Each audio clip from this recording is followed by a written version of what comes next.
Le Grand Périgueux ne peut pas ne pas être partenaire parce qu'effectivement c'est une communauté d'agglomération de plus de 100 000 habitants. Cela représente 43 communes, cela représente plus de 48 000 emplois sur l'ensemble de la zone.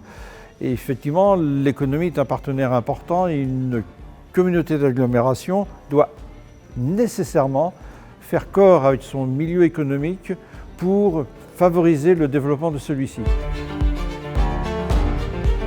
Le Grand Périgueux accompagne les entreprises vers la transition d'une part numérique et d'autre part énergétique.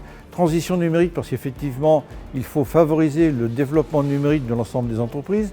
Beaucoup d'aides sont apportées et notamment l'une importante, c'est Digital Valley qui va permettre à l'ensemble des entreprises, les grandes comme les petites, de pouvoir découvrir, s'ils ne le découvrent pas, ou améliorer l'ensemble de leurs éléments dans le domaine informatique.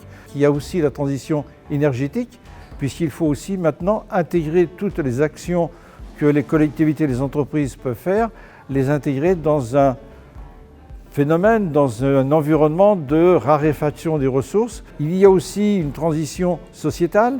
Les entreprises doivent s'immerger dans leur milieu environnemental, dans leur milieu économique, institutionnel. Elles sont non seulement pourvoyeurs d'emplois, mais elles sont également pourvoyeuses d'aide envers la population de l'ensemble du secteur du Grand Périgueux. La transition prioritaire, on vient d'en parler, c'est la transition numérique. Je pense que ça, c'est un élément indispensable. Il y a des efforts à faire concernant le développement du numérique. Bon, la fibre, bien évidemment, n'est pas arrivée encore partout. C'est l'un des défauts du territoire.